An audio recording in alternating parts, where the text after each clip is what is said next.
All right, let's take a look at the U.S. State Department's press briefing that was 12 hours ago.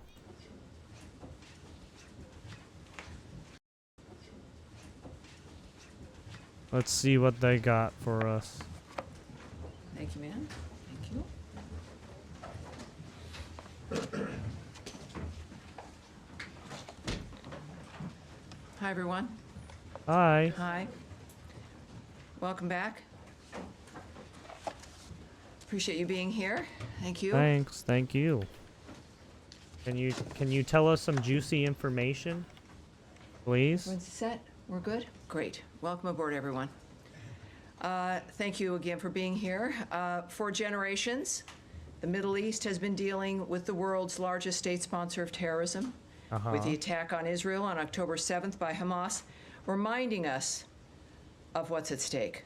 Due to the wisdom of the American people, President Trump's election to a second term has offered the world a chance to see an American leader committed to solving many of the world's existential threats with determination. Now, as the conflict between Israel and Iran continues, President Trump has also been clear that Iran cannot have a nuclear weapon. Secretary of State Marco Rubio has also stated that fact, as he has traveled the world working to implement President Trump's vision of peace and security. Yes. All right. That statement has also been uttered from this podium many times. The fact that Iran cannot have a nuclear weapon is clear. As the White House reminds us, since taking office, President Trump has clearly stated no fewer than a dozen times that Iran cannot be allowed to have a nuclear weapon, for anyone who's unclear on that fact. President Trump has made the same pledge no fewer than 40 times before taking office, even as far back as 2011. One of the highest priorities of the Trump administration is the safety and security of the American people. To that end, the Department of State has established the Middle East Task Force to help coordinate support for U.S. citizens, our U.S. diplomatic missions, and personnel and diplomatic engagement. The task force is operating 24 hours a day. I think this is what to help keep U.S. citizens Ted Cruz informed, meant, probably. We've issued more than 30 security alerts when he went on that, to countries in the region and updated the travel when he advisories meant that on for the Iraq and Israel. Tucker Carlson we remind thing. U.S. citizens But I'm not too sure. to travel to Israel or Iraq and not to travel to Iran under any circumstances. We continue to monitor the complex and rapidly evolving situation on the ground as we continue to assess and address the needs of U.S. citizens. We urge all U.S. citizens to regularly visit travel.state.gov for the latest travel advisories and security updates, and to enroll in the Smart Traveler Enrollment Program, also known as STEP, to receive timely alerts and guidance from the State Department. For Americans needing assistance, and there we have a bit of the website there for you, call +1 202 501 4444. That number again is +1 202 501 4444. If you're on that website, you can also click on that red box. It will take you to a page where you can search for the embassy of your interest, where you are, where you would like to connect to be able to get help from the embassy in the country where you are. And of course, the numbers there as well for your closest U.S. embassy. I also want to add a couple other things here as we're dealing with this. It is certainly a rapidly evolving dynamic, but to conclude the topper here today, I want to recognize the State Department and other U.S. government teams around the world working under threat on behalf of the American people, particularly those in Israel and Ukraine, who spent another night sheltering in bunkers as they came under attack. Our priority is the safety of Americans overseas and here at home. It is the priority of Secretary Marco Rubio. It is the priority of everyone who works in this building, and the thousands of American citizens who work anonymously and whom you will never see, who are working in embassies and consulates around the world and working with those local nations to be there for American citizens and to help facilitate American diplomacy. Our priority is the safety of Americans, yes, here at home, but also overseas. We thank all of those working on behalf of the American people, all of you watching from home and from around the world. We thank you, and for everyone around the nation, we know and honor your work as we begin another briefing here, ready to take your questions. Oh, question. All right, yes, sir. Yes, hi, Tammy, thanks. Thanks for that. Could you give us some more details on this task force, how it's going to work, and specifically if it's going to help He's now Americans using. potentially Ah, leave the everyone's using an region, iPad now. be Well, repatriated, or depending on the at least countries she's that they're using an in, iPad. and any more details you can give on that. Right. I won't be giving you, just as a reminder of how today is a little bit of a different day for the briefing. There is always things that I can't say to you. And yet we have a long back and forth. Sometimes we have a little bit of a debate. I won't engage in that today. My responses will be perhaps a bit quicker than usual, and I'll be moving around more quickly to reach as many of you as I can. There will be less than I can answer for you because of the circumstances that we're dealing with around the world. So it is, just want you to know, it's not personal, but we're working on certain things like the task force as an example. The task force is I think when it comes to like militaristic stuff, citizens around the world, sorry, making sure can't that tell they get you. connected with what Peace. they may need in that region.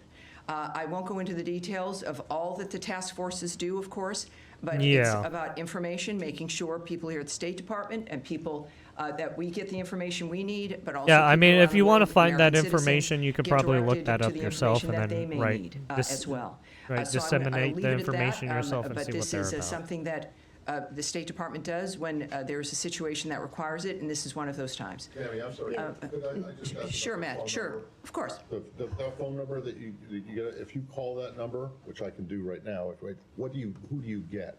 You get an individual who is... Task force, or? No, you don't get the task force. That phone number is a general phone number. The task force is busy, but it is a separate unit that is established to take the calls, to assist they're probably citizens who just like call, the the like embassies, particularly. You're going to be the referred to embassies who can help you get what it is the you need. police So, comm good question. people. Thank you, sir. That do All those right, kinds yes, of Andrew. comms. Question. There's The operators that take the calls of people and give them to the police officers. And there may be more than one, is an American Kinda like citizen that role. in Iran, where there is no embassy, no consulate. Would that be the Swiss protectorate? Would there be other options? Is consular affairs give any advice as to what to do about Americans right now stuck in I can't bad speak to any places? advice or information regarding individuals in Iran at this point. And what about Yeah, I mean, fortunately. American Israelis or Israeli Americans? Yeah, whenever Either you don't want to put wanting those to people come at out risk. or right? wanting to get That's back why home. you just LL, I believe, has don't talk resumed about it. flights in some small measure for people who, some people have kids in Israel and they were visiting the States. And they're American citizens. Is there anything that they can do? Where should they call this number?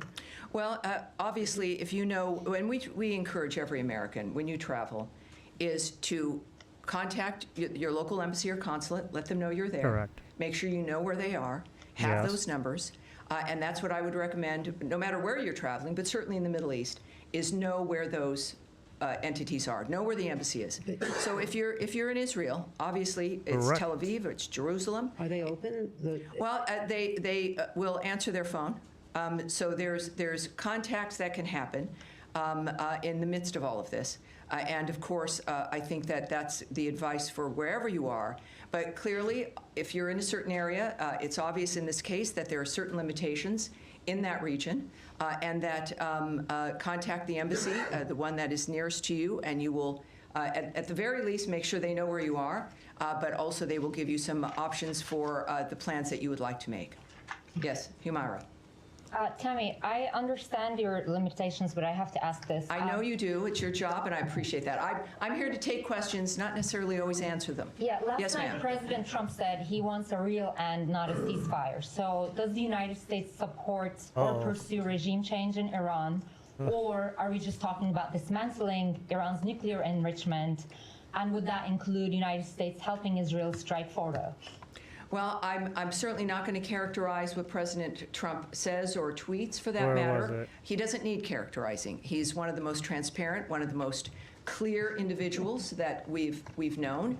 I think that we can take his word for his word, but I'm not going to speculate on in a larger sense what that would surrender. mean. That is up to the president. He is the singular guiding hand about what will be occurring. I think he's. I don't from know this if he's. point forward, I as he think she's has been. asking about that. And I think that dynamic is pretty clear. He says he wants an end, as he has said about every conflict that he has, as a peacemaker, worked to stop peacefully through diplomacy. That has been his commitment.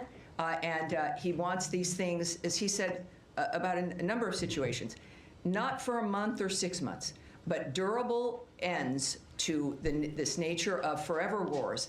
And that has been his posture, and that's his posture now. Okay, I have an easier follow-up. Yes, ma'am. How many people... I'll take a hard one, too. I'd say. How many people so far have contacted U.S. missions in Israel or elsewhere, American citizens, seeking help to depart the country that they're in the Middle East? Yes, I won't discuss those details or the numbers involved with the Are you embassies. guys planning to facilitate charter planes to get people out or military evacuation? I will not discuss what our plans are in that regard. Yes, ma'am. Just to follow up on that really quickly. Sure. Are you guys considering at all operations that would help Americans who want to leave the region from evacuating?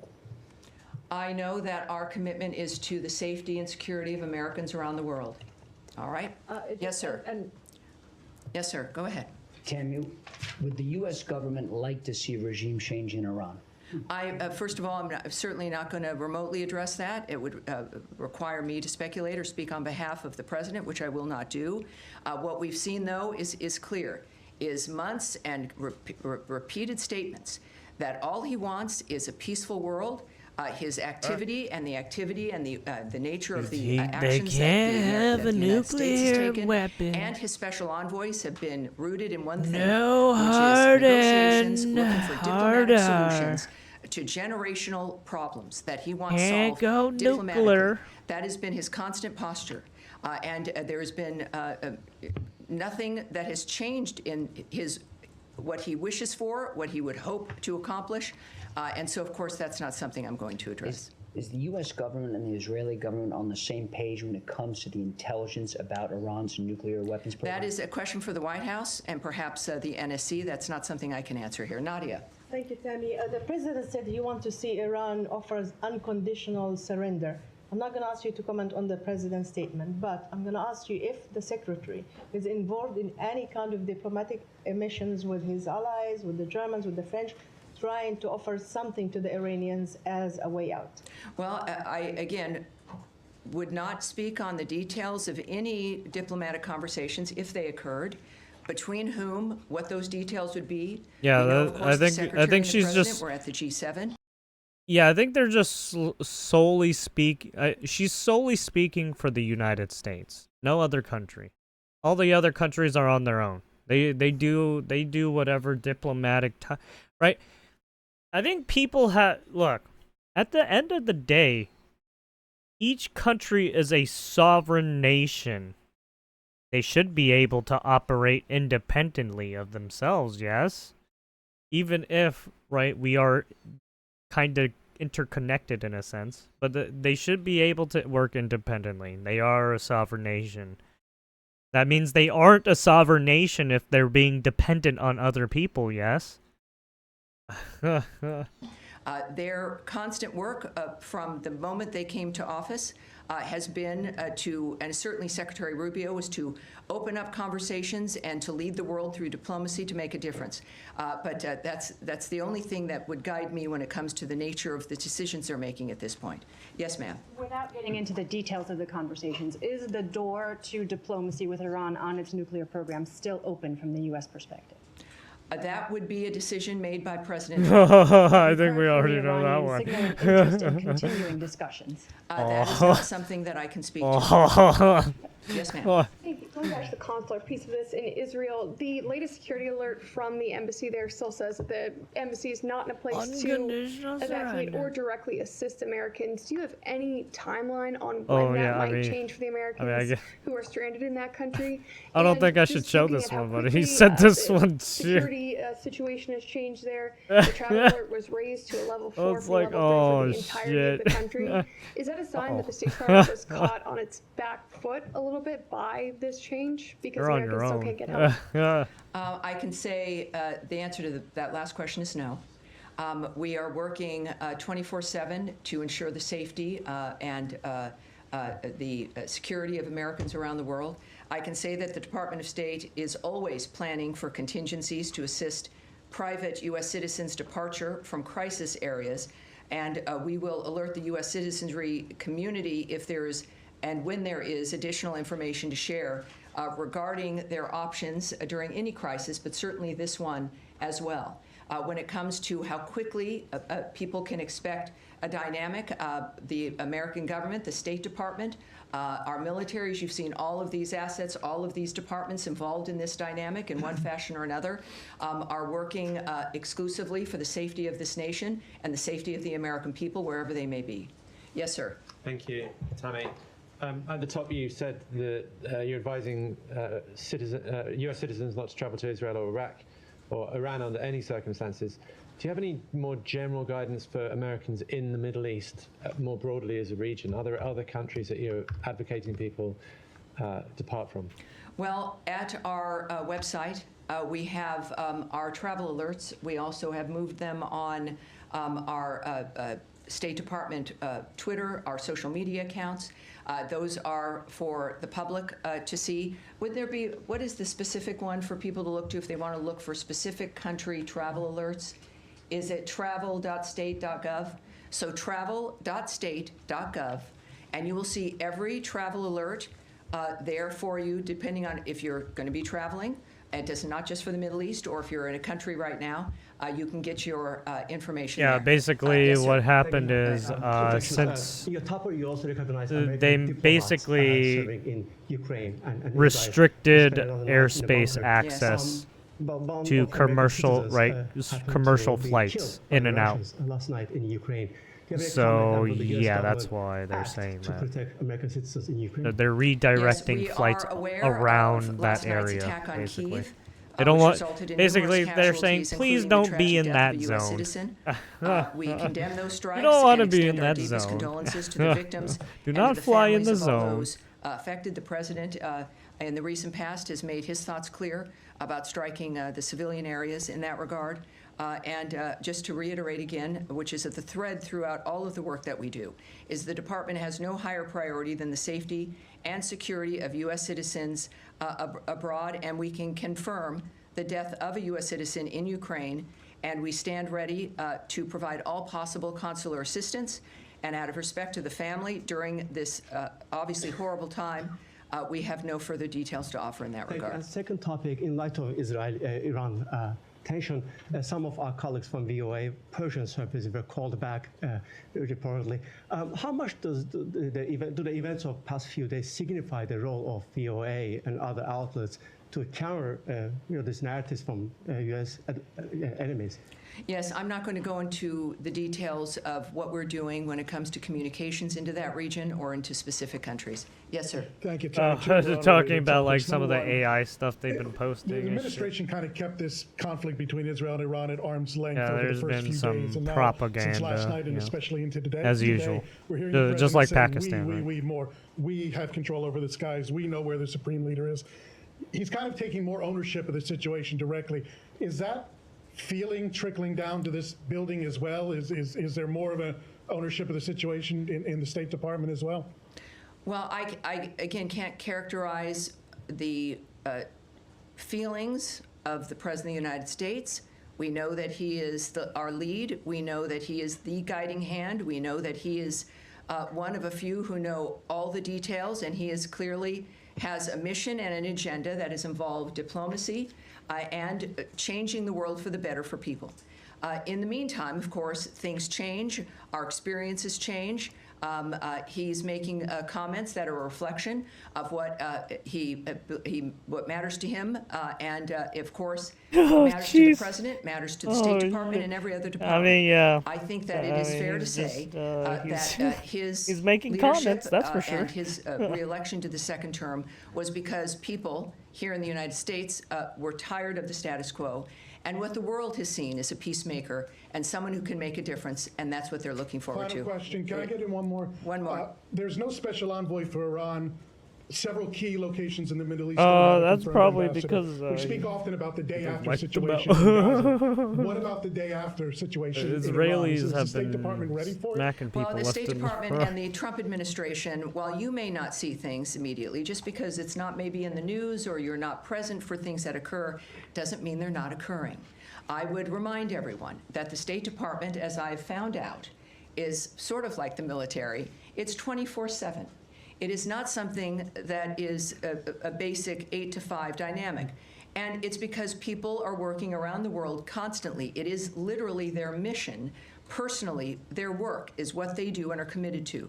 So while you may see a certain thing in a static framework, it doesn't mean that we have not worked on that or are not working on Correct. that or It's that things will just begin to happen. they haven't So it's just pushed the a pipeline reminder yet. that it's not about the day after.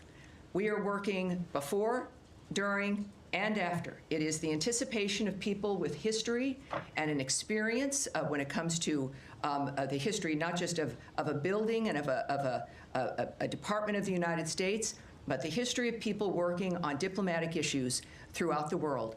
And they work for this department. They are committed to those issues, and that is what makes the State Department so effective, in addition to the leadership that is afforded by Marco Rubio, as guided by Donald Trump. Yes, sir, you've been waiting. Tammy, the NATO summit is in The Hague next week. Yes. President Trump and Secretary Rubio came back early from the G7 summit because of the nature of what's going on in the Middle East. If this situation is still unfolding next week, should we expect some kind of changes to the delegation, changes to travel? Should we be anticipating that if the situation is still ongoing? You know, I can't tell you if anything will change. I know it has not so far. But as we have experienced from day to day or even sometimes hour to hour, things do change.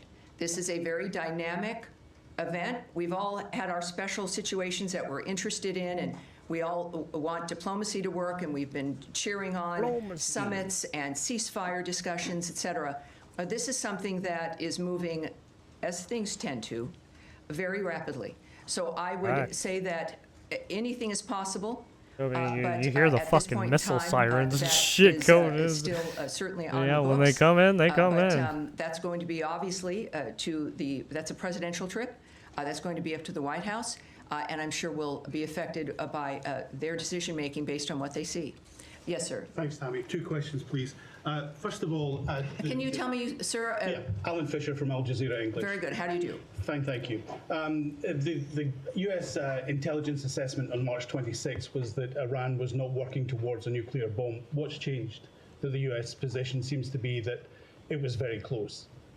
Well, again, I can't speak to intelligence assessments, what may or may not have changed, or to the fact that it is President Trump and his team who are seeing things that matter when it comes to the decision making, and I think that that's what's happened here. Second question is, if the president in his first term was willing to give the Taliban 18 months to come up with a deal, why was there only 60 days given to the Iranians to discuss something which is much more complicated? Again, I'm not going to discuss the details of the decisions made by the president. Andrea? I'm just saying that was Tulsi Gabbard's testimony in open session to the committees. Well, yes, and as I've noted, today is not that day. Next, yes? Yes, sir. Tie in the watcher. Today's not that. Is that you just suggesting that Andrea, we're moving on, changed? please. Let's please I'm just be trying to able get to a manage this. clarification. Sir, in the back there. Thank you, Tammy. My question is, the other week we were talking about the negotiations between Iran and the U.S., and the president was very optimistic about it. And now drastically everything has changed, and we are talking almost about a full-scale war between Israel and Iran. how do you name the procedure right now? Has the negotiations failed, or how can we name it? My second question will be, the Iranian state TV has been targeted by the Israeli Air Force. How do you see that?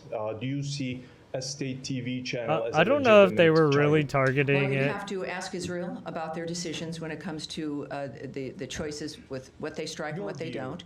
And on your first question, which now is already, what was your first question? My first question, after all this, after these escalations, how do you name Oh, well, the process? I would say that you would look to the President of the United States for how he is characterizing what has occurred. And he is very open and transparent with that, and does it with his many conversations with the media and also on Truth Social. He is clearly accessible, certainly with his remarks, and he has said a number of things on social media that I think might answer your question. Yes, Saeed. Thank you.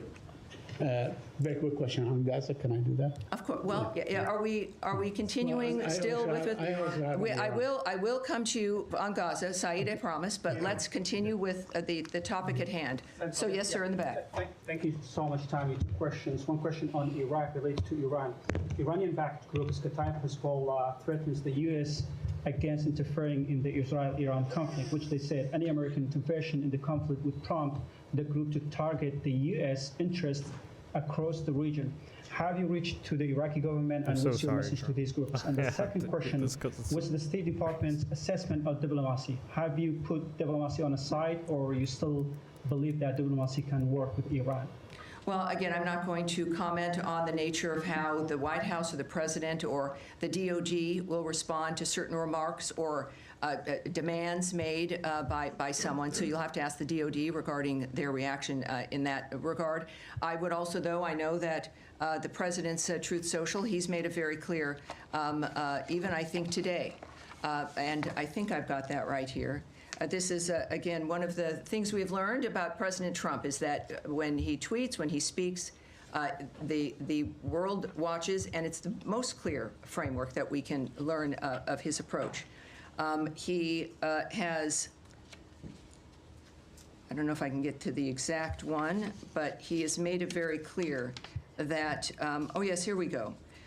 He has noted that we don't want missiles shot at civilians or American soldiers, or our patience is wearing thin. Thank you for your attention to this matter. He is making it clear, I think, here regarding certain choices on the ground that are being made, and that what we've asked for regularly is, and what he has made clear is that we were not a part of the initiation of this, certainly. We're not a part of Israel's attacks on Iran. That I think was stated very clearly by both Secretary Rubio and the President. And that's important for them, for people to know. And in this case, of course, the President has made it clear that if Americans are hurt, or in this case, a missile shot at civilians or American soldiers, that there would be a repercussion. I think that would not be surprising. All right, we'll go back. More on Iran. We'll close with you, sir. Thank you so much. Can you tell us about the role of partner countries in mediation efforts with Iran, like Mohammed bin Salman of Saudi Arabia, Qatar, and UAE?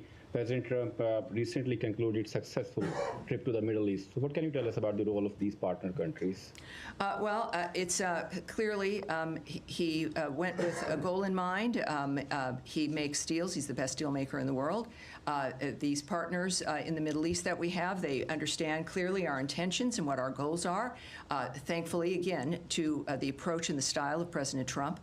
So it's, I think that when it comes to, again, the best person who could explain his feelings and thoughts about what's accomplished on any issue is the President himself. So I'd refer you back to what he writes and what he is posting on, I think, a very regular basis, which is helpful to people like me, and I think to the world at large as well. Despite Israel's concerns, can I one more? Despite Israel's concerns, President Trump is still trying to negotiate with Iran for a nuclear deal, showing that his priority is peace in the region. President Trump has once again recently offered to mediate on Kashmir, but the Modi government says that they don't need Trump's help. Does President Trump need Modi permission to bring peace in South Asia by resolving the Kashmir issue? Well, yes, you know, this is every country, as President Trump has stated, is a right to define its own future. He offers his help, and it's up to whoever he's offering it to whether or not they'll accept it. We live in a fascinating, exciting time where we've got a man who can make the difference, and he's generous about making that difference. He could have chosen to have this term be about anything other than peace and making America great again. But he's stuck with that. He's committed to that. It is part of his overall commitment to the country. So I would not speak to the nature of another country's decision-making. That's up to them. But I think all of us are grateful that we have a president who's willing to help and wants to help. Now, you have one more in Iran, and then we'll go to Saeed. Can you confirm a report that the former Iranian President Mahmoud Ahmadinejad has been killed in Tehran? I can't confirm that or report on that or discuss it. All right, thank you. Saeed. Thank you. Yeah, unfortunately, yeah, there's a lot of stuff these people want to ask, but they just can't fucking answer those questions. And so on is, you know, with everybody focused especially on with Iran, not with this, like putting people at situation risk still, and shit like garner, some interest or attention from this building or from the United States of America. And are you urging the Israelis to hold off whatever, you know, the amount of firepower they're firing at these aid seekers? Well, we, of course, are always saddened to hear reports about any mass casualty situation or shootings. I don't know who isn't, no matter what the dynamic.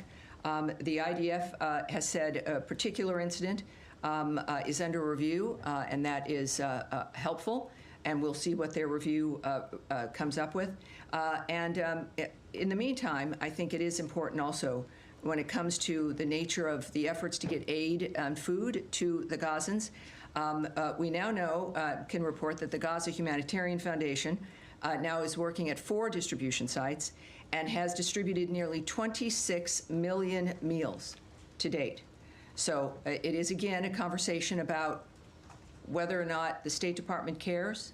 Every day there's a demonstration. And when we think about the State Department, it's people. It's people who've committed their lives to a diplomatic life, to a life of foreign service, to a political life, to try to make the difference for the world. So we see that manifesting here. And as we also know with today's events and today's conversations, there's a reason why we need people like President Trump and the American commitment to peace abroad.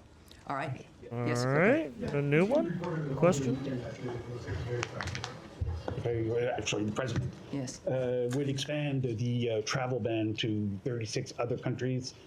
A lot of them, from what I understand, are in Africa. There's already 19 countries that are affected by the travel ban. Yeah, the first 19 and then more. He's adding more to the list. Details, probably you have, Middle East. I'm going to speak a little bit about it, not into the detail of what about the decision making or the process in that regard, but we are, of course, committed to protecting our nation's citizens by upholding the highest standards of national security and public safety through our visa process in particular, as laid out in President Trump's Executive Order 14161, protecting the United States from foreign terrorists and other national security and public safety threats. Yeah. The visa adjudication process has got especially to when going overseas that, or going to these other countries sometimes. Do not pose a threat to the national security and public safety of the United States. That is, I think, a very low bar and is a bar that every nation should be able to adopt.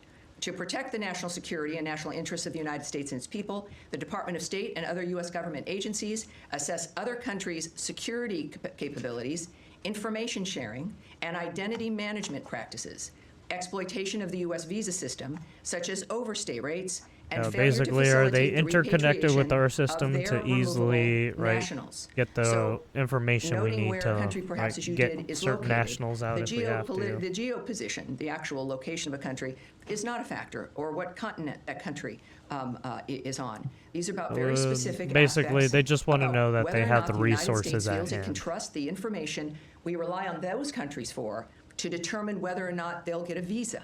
We don't, we rely on the vetting and the presentation of information from other nations in order to say, yes, you can, or you can't come. Right. In this particular instance, I think that it's clear as we're looking at providing a period of time, countries being told, if they don't get to that point where we can trust them, then they've got to change the system, update it, do whatever they need to do to convince us that we can trust the process and the information they have. So that is the goal of this.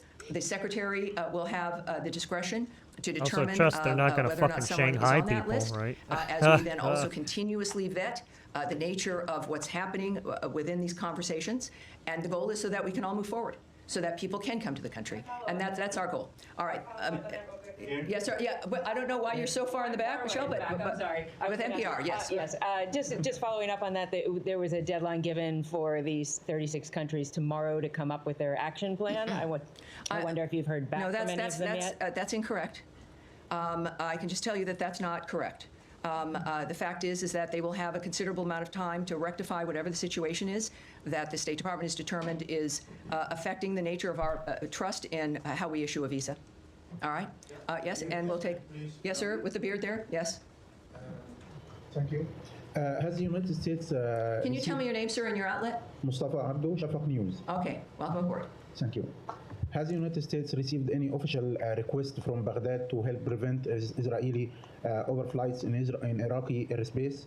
And what is Washington's response to such a request? Again, you would need to speak to the Department of Defense and the White House regarding that. I won't speak to the details of conversations, certainly about anything of that matter involving any country. And I think that will be it for today. As we return, thank you all for your patience, and I expect to see you again later in the week. Thank you very much, everyone. Yeah, basically, you're asking Appreciate the it. wrong person for those types of questions, right? They all want to know, right, super specific things, and it's just like, yeah, she can't answer those. Why? Well, because you're threatening the security of everybody when you ask those kinds of questions. So if you want like detailed information, yeah, you're gonna need to go to like the actual department that takes care of that stuff to get actual information. So yes, unfortunate for you guys. But there you have it. That's if you want to take a look at this U.S. Department press briefing, it's at the Associated Press. Thanks for watching. Give a like, subscribe. Thanks for watching.